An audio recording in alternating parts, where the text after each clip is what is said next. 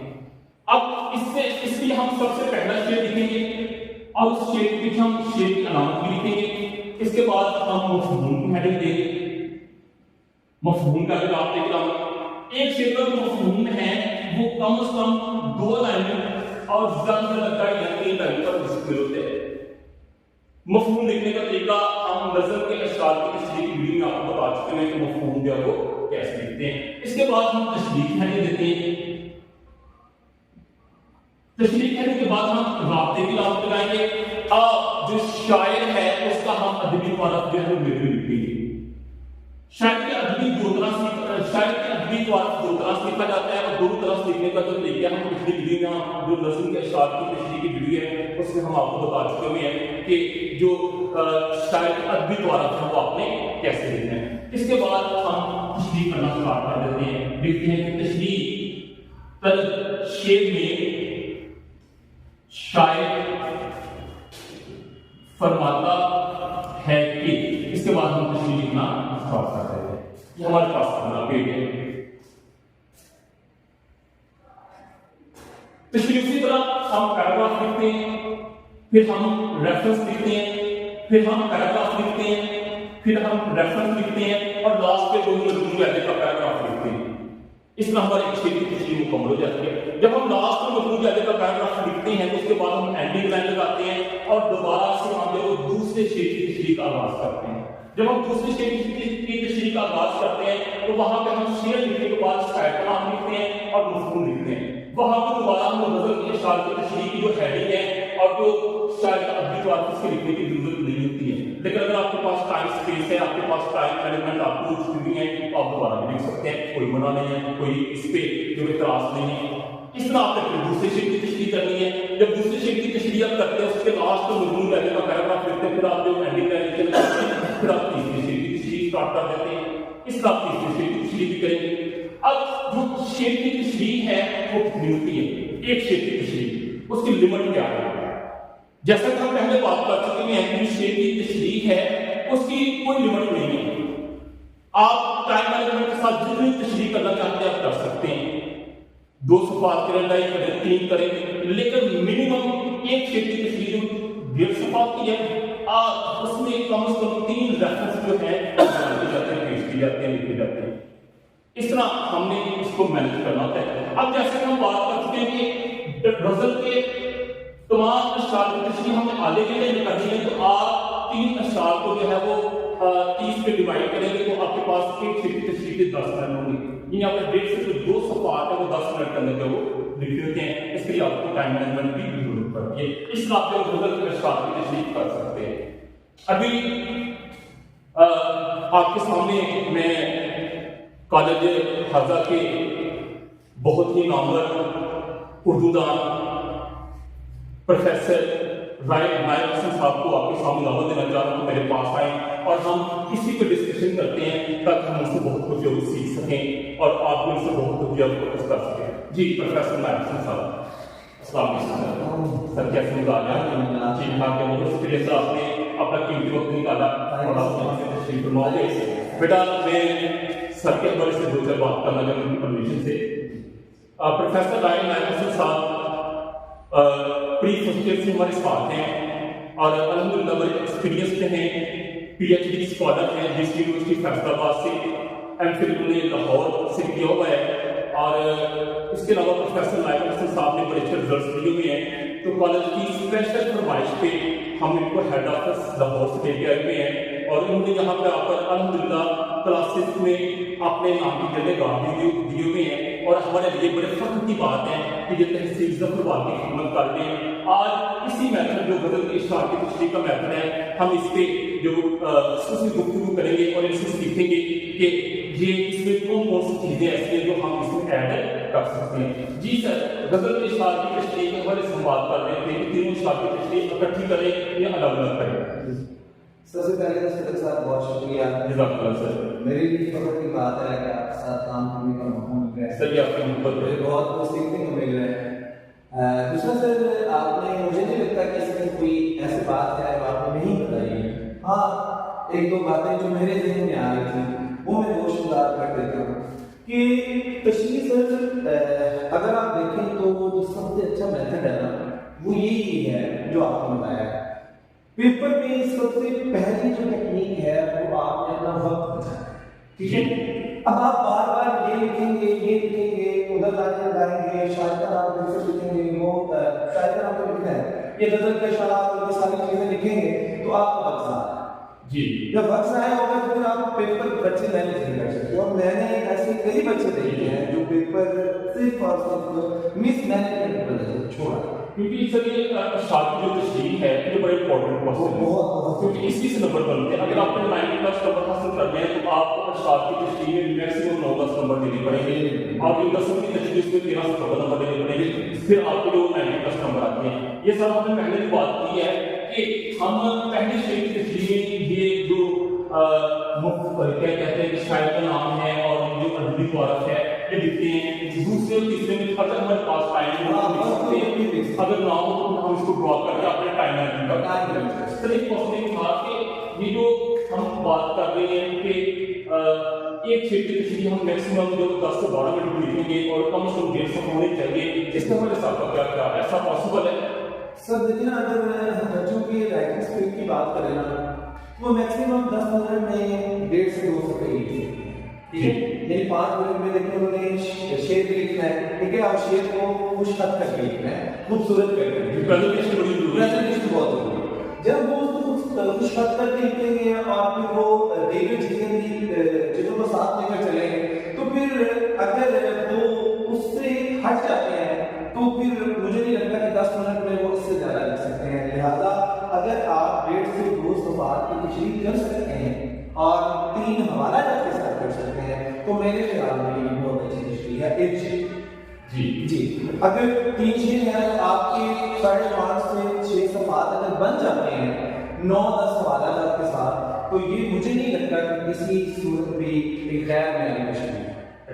بہت شکریہ. اور ایک دو اور بات بچے اکثر وہ کرتے ہیں کہ ہمارے بچے نا جس طرح یہ آپ نے لائنیں لگائی ہیں تو پیپر کے اندر یہاں پہ شاعر کا نام لکھا, یہاں پہ ایک لائن چھوڑ دی, ٹھیک ہے, پھر نیچے سے شروع کر دیا, پھر یہاں پہ مفہوم لکھا, مفہوم کے نیچے یہ والی لائن چھوڑ دی, ٹھیک ہے, پھر یہاں پہ تشریح کے لیے یہ والی لائن چھوڑ دی.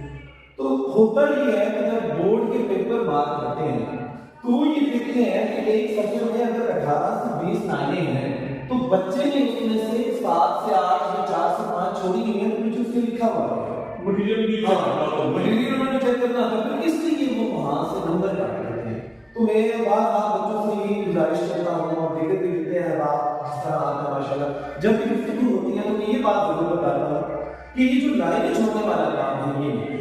جی سر, آپ کے خیال میں ایک پیج میں میکسیمم کتنی لائنیں چھوڑنے کی اجازت ہو سکتی ہے؟ میکسیمم آپ 2 لائنیں چھوڑیں, 2 سے 3, میکسیمم 2 سے 3 لائنیں چھوڑیں. لیکن یہ 5 7 یا بچے دیکھیں کرتے ہی ایسے ہیں. آپ ماشاءاللہ ایک ایسا دراز سے آ رہے ہیں, آپ دیکھتے ہو شاعر کا نام لکھا جی, نیچے 2 لائنیں چھوڑ دی, نیچے مفہوم لکھا جی, نیچے 2 لائنیں چھوڑ دی.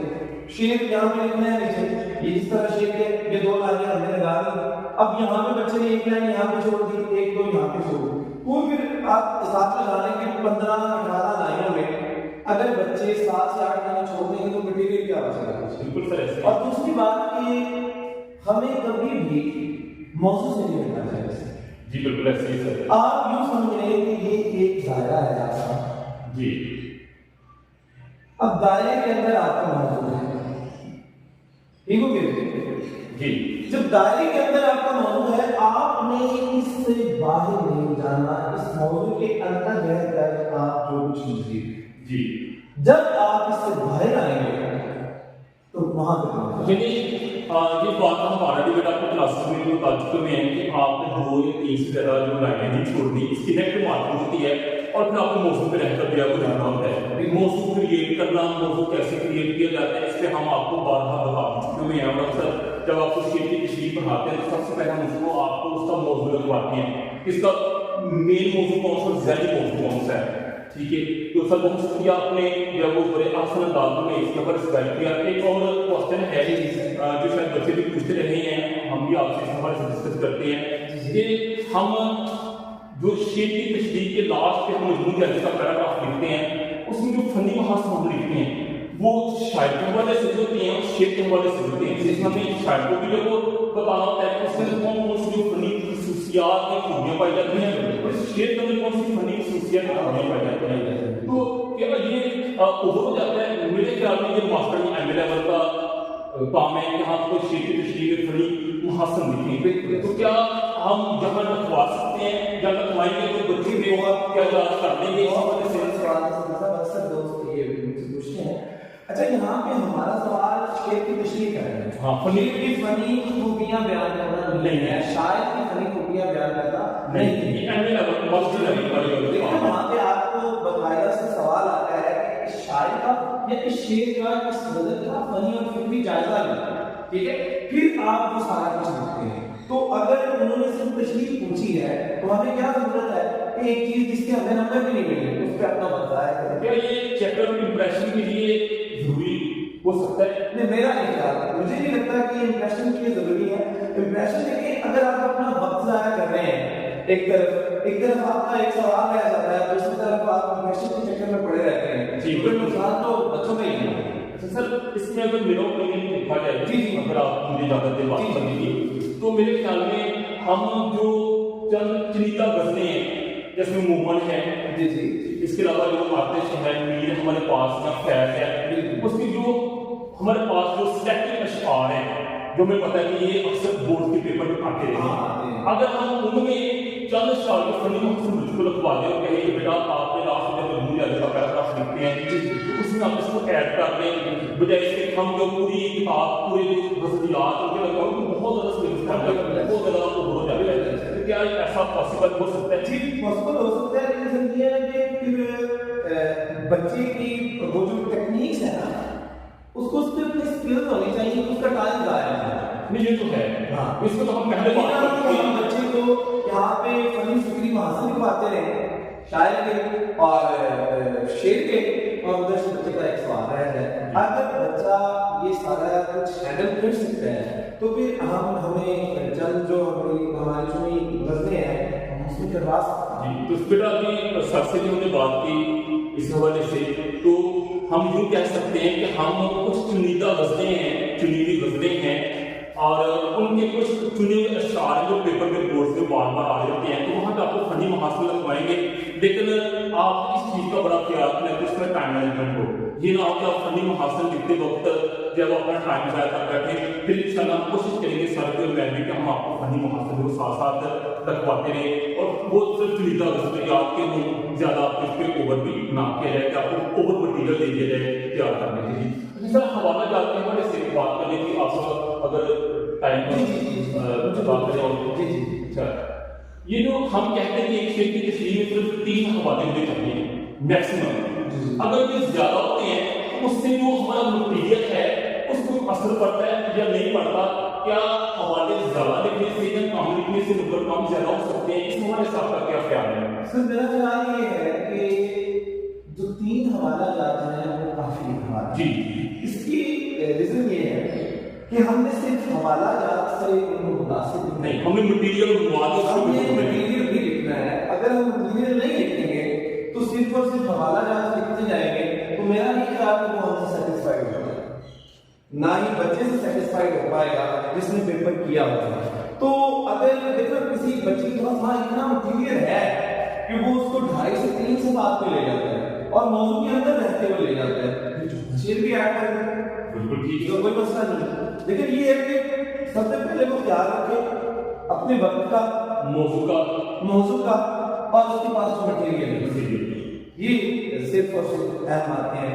اگر ہمارے بچے اس پر عمل کرتے ہیں تو آپ کو بھی پتا ہے ماشاء اللہ آپ کے بہت اچھے 95+ رزلٹ شاید ہیں, تو وہ یقیناً وہی بچے ہیں جنہوں نے یہ ساری ٹیکنیک سے کام کیا ہوا ہے, اس پر عمل کیا ہوا ہے.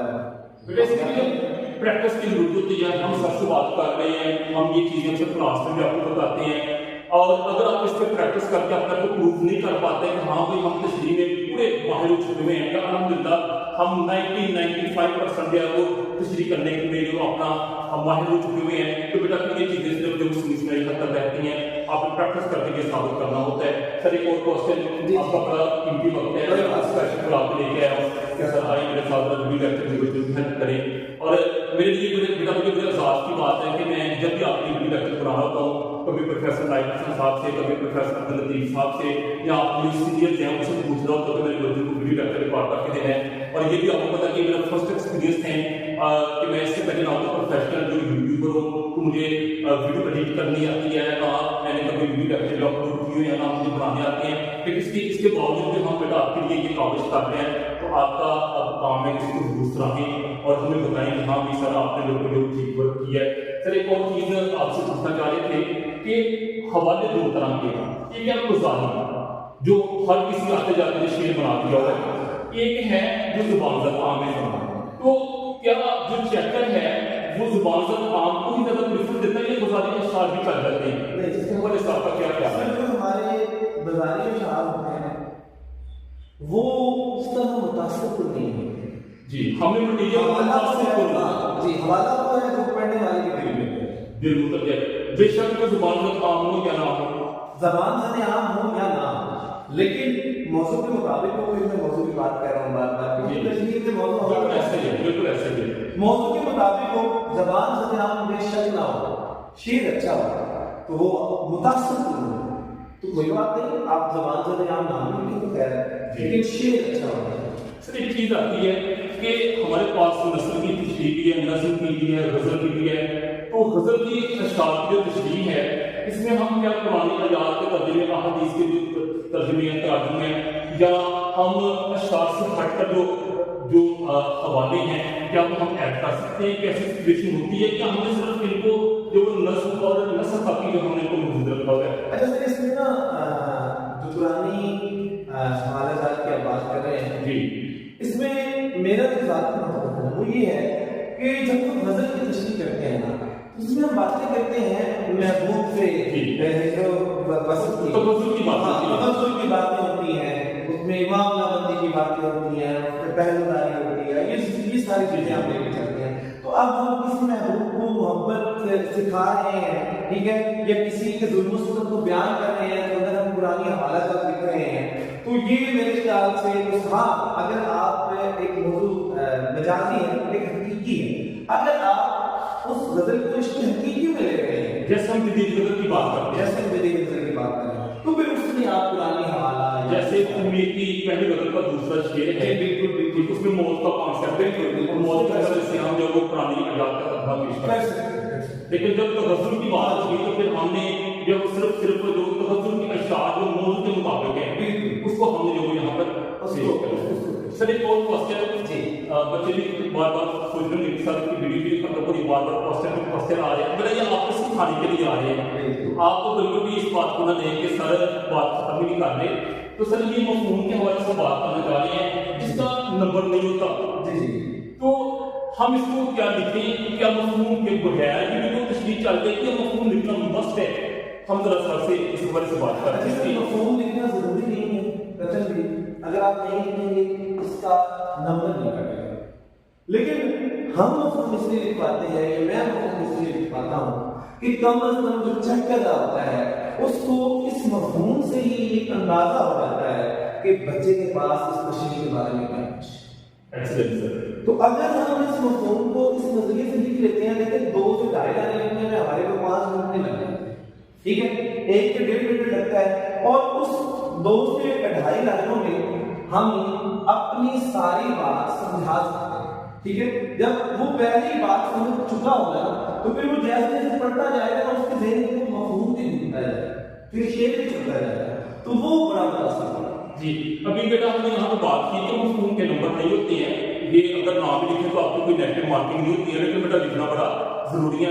آپ نے مفہوم یاد بھی کرنے ہیں، اور ہم نے آپ کو مفہوم لکھنے کا طریقہ بھی جو بتا دیا. وہ ابھی سر نعمان صاحب آگے شاید کوئی کام ہے تو ہم ان کو ویلکم کرتے ہیں. سر ہاں جی نہیں آپ آجے. Thank you sir.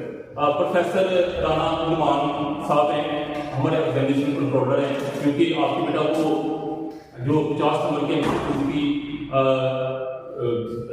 ٹیسٹ بن رہے ہیں، ویڈنسڈے سے انشاءاللہ اسٹارٹ ہوں گے، اس کے حوالے سے بھی وہ پروف ریڈنگ کے لیے بلا رہے ہیں. تو ابھی ہم جانا چاہ رہے ہیں کہ ایک اور کوشچن خلائق صاحب سے پوچھنے والا چلے گئے ہیں، تو پھر انشاءاللہ دوبارہ بھی ہم اگر آپ ہمیں بیٹا اپریشیٹ کرتے اس حوالے سے ڈسکشن کے حوالے سے، تو دوبارہ بھی جو ہے وہ آپ کے ساتھ بہت سی چیزیں ایسی شیئر کریں گے جس میں آپ جو بہت کچھ سیکھیں گے.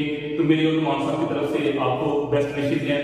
سب کو آپ کے کام کرنا ہے. سر obviously آپ نے بات کی یہاں پہ کہ اگر آپ اپریشیٹ کرتے ہیں تو اسٹوڈنٹس بیٹا میں یہی کہنا چاہوں گا کہ آن لائن کلاسز جب ٹیچر لیکچر دیتا ہے تو سب سے بڑی اپریشیشن یہ ہوتی ہے کہ ٹیچر نے جو محنت کی ہے اس کا آپ ریوارڈ یہ دے سکتے کہ آپ ان کا چینل بنا ہوا ہے اس کو سبسکرائب کریں، کمنٹس کریں ان کی ویڈیو کے اوپر اچھے ہیں اگر آپ کو لیکچر سمجھ آ رہا ہے، اور اپنے دوسرے دوستوں کے ساتھ جو ہے شیئر کریں، کیونکہ اچھی چیز اپنے دوستوں کے ساتھ آپ شیئر کرنے لانا چاہیے. اور ماشاء اللہ جیسے سر صاحب بہت ایکسپیرینس ٹیچر ہیں اور آپ کو پڑھا رہے ہیں تو آپ اپنے دوستوں کے ساتھ جو ہے آپ بھی ویڈیو شیئر کریں، ان کا چینل جو ہے وہ آپ سبسکرائب کریں. اور میں کیونکہ بائی ڈیفالٹ ہی آ گیا ہوں، بائی چانس ہی آ گیا ہوں، سو چلے میری طرف سے یہ میسج ہے کہ میں اردو نہیں پڑھا سکتا، وہ سر نے پڑھانی ہے، اور یہ اپلیکیشن سے میں نے جو کہا آپ یہ اپلیکیشن کو دیکھتے ہیں. بہت شکریہ.